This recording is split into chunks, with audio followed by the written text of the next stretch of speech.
एक समय की बात है, वेरिडिया नाम के एक हलचल भरे मध्ययुगीन साम्राज्य में रूफस नाम का एक छोटा सरल चूहा रहता था। वह कोई साधारण चूहा नहीं था।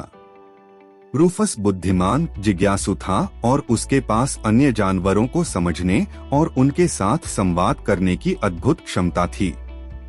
उनकी प्रतिभा के बावजूद वेरिडिया के मनुष्य अक्सर उनसे घृणा करते थे और डरते थे, जो चूहों को कीट मानते थे।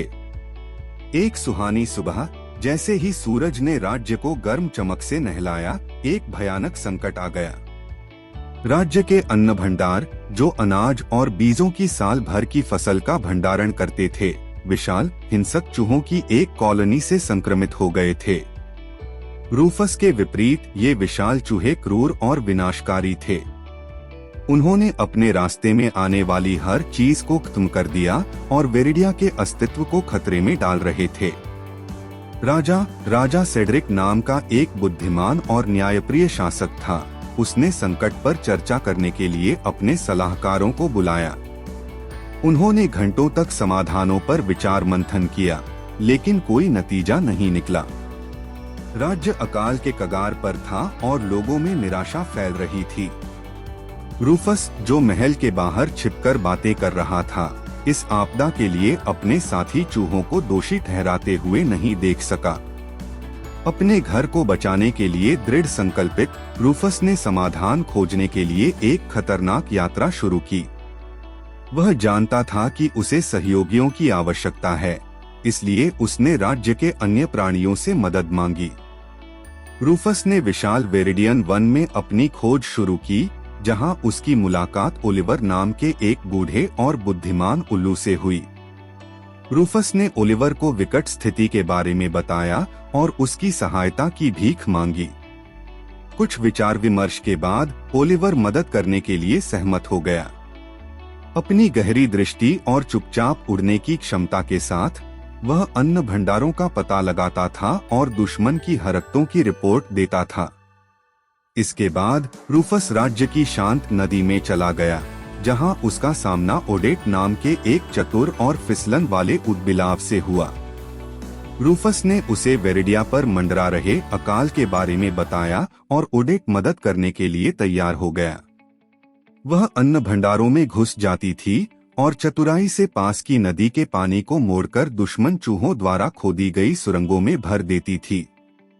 अंत में रूफस ने राज्य के बाहरी इलाके में विशाल खेतों की ओर अपना रास्ता बनाया, जहां उसकी मुलाकात बेला नाम की एक बहादुर और भयंकर सुरक्षात्मक खलिहान बिल्ली से हुई।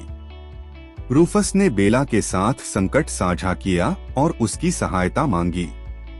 बेला, यह जानते हुए कि उसके राज्य का अस्तित्व खतरे में है, दुश्मन चूहों का शिकार करने के लिए रात में अन्न भंडार में गश्त करने के लिए सहमत हो गई।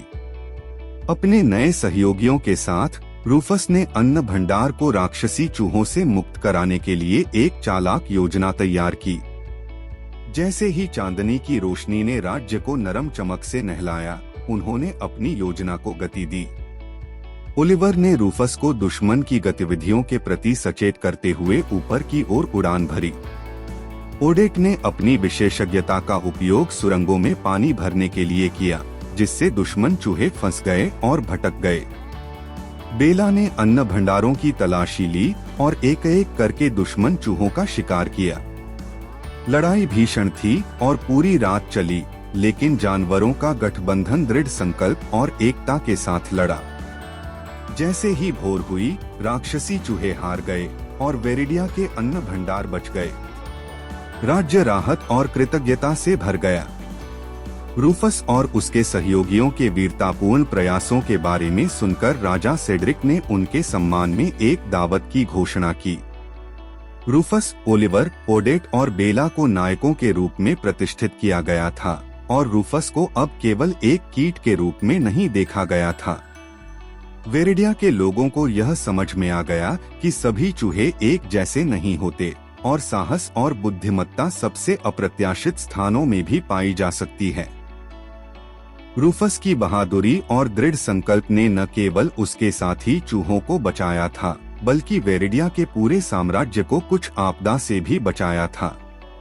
उस दिन के बाद से उन्हें रूफस द वाइस के नाम से जाना जाने लगा और उनकी कहानी पीढ़ियों तक एक अनुस्मारक के रूप में बताई गई कि नायक सभी आकार और साइज में आ सकते हैं, यहाँ तक कि एक छोटे सरल चूहे के रूप में भी।